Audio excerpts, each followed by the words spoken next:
President Biden is headed to Israel and Saudi Arabia tomorrow. The trip could lead to more peace agreements in the Middle East and build on the Abraham Accords established by the Trump administration. Chris Mitchell reports from Jerusalem. One aim of the trip, according to President Biden, is to deepen Israel's integration in the region. He also said that Israeli leaders came out strongly for my going to Saudi. Biden's relationship with Saudi Arabia, however, has been strained. After taking office, he released a CIA report blaming the murder of journalist Jamal Khashoggi on the Crown Prince, and during the presidential campaign called the Desert Kingdom a pariah. Plus, he's expected to ask Saudis to produce more oil, hoping to reduce the high price of gas in the U.S. Yet many in the region also hope this visit can be one more step toward normalizing relations between Saudi Arabia and Israel. One of the chief architects of the Abraham Accords, Jason Greenblatt, hopes the White House realizes the vital role Saudi Arabia plays in the region. He wrote about how the Biden administration can build on the historic achievement in his new book called In the Path of Abraham: How Donald Trump Made Peace in the Middle East and How to Stop Joe Biden from Unmaking It. Well, Jason Greenblatt joins us now for more. You were one of the main architects of the Abraham Accords during the Trump administration. How would you assess the Biden administration and what it's done to build on those accords? Well, until this trip, I'd assess it pretty poorly. I think he's alienated a key ally, Saudi Arabia. He's done okay with Israel. He's been pretty cautious. I think this trip is going to be a very, very important trip. I hope he stands by our ally Israel, but I also hope he treats Saudi Arabia with the importance of it being an ally that we need. President Biden wrote an op-ed in the Washington Post, couldn't talk about oil, which he should have, couldn't really talk about Iran other than to say that he's working with the Europeans, which is a mistake. He should be working with Israel and Saudi Arabia and others in the Middle East. So I think this trip will be very telling. I wish him success, but I am certainly worried. There's talk that the need for oil worldwide as a result of the war in Ukraine, that the need for oil is actually going to overshadow any talk of recognition of Israel, building on the Abraham Accords. What do you hope to see out of his trip to Saudi Arabia? Well, first, he needs to repair the relationship with Saudi Arabia. I think he needs to give the respect to the crown prince that he took away. I think he needs to give the respect to the kingdom of Saudi Arabia that he took away by calling it a pariah. I don't expect any major moves by Saudi Arabia on this trip. Perhaps they'll come away with some sort of steps, which I think would be a positive thing, and good for him if he could build on what President Trump did. But I do think the most important thing he could deal with in the region entirely is the Iran threat to the region. That is what his focus should be on this trip. Well, so far, the administration doesn't seem to have taken the Iran threat very seriously. They've actually reopened. Recently, they've said, well, we're not going to be able to get to an agreement. But do they understand the historical importance of trying to get an alliance with the Sunni Arab nations in the Gulf and try to form a coalition that would stop Iran?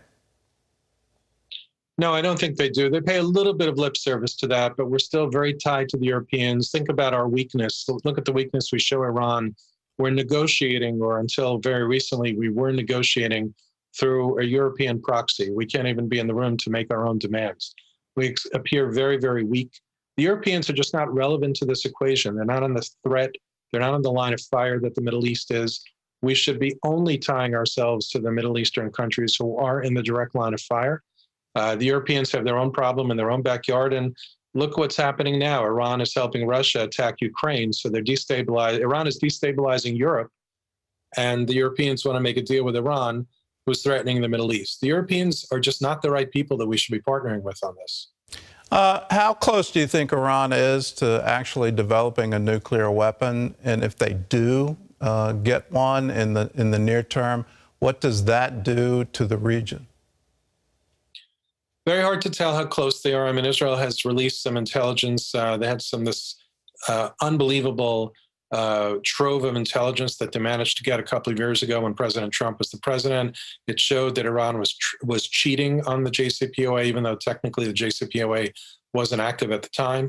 but they can get pretty close, and that's why the region is so worried, and that's why Europe is really just not relevant. Iran is a menace to the region, not just with respect to nuclear weapons, by the way.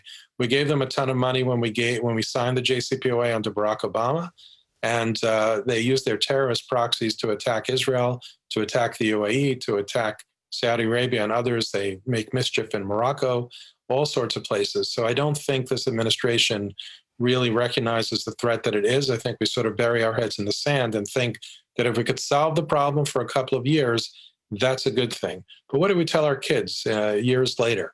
That we solved the problem for a couple of years, but we pretended to ignore it for their benefit? Very, very bad strategy.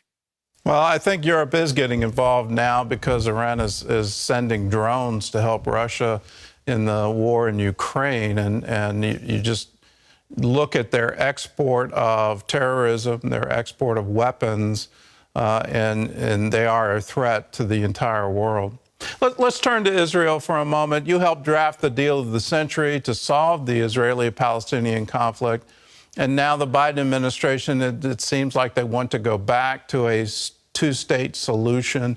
I've been asking repeatedly, is a two-state solution even viable on the ground anymore?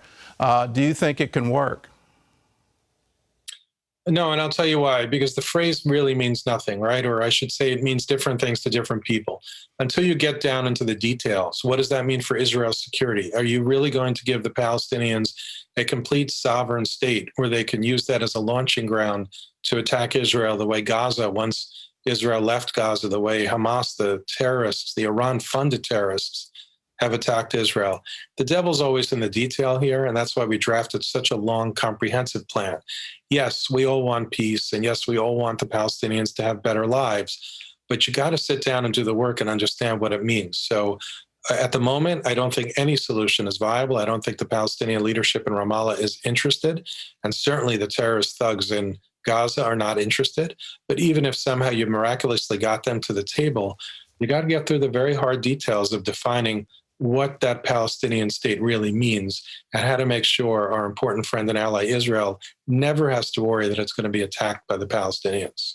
Oh, well said. Well, the book is called In the Path of Abraham, and you can find it wherever books are sold. Jason Greenblatt, thanks for joining us, and thanks for your insight.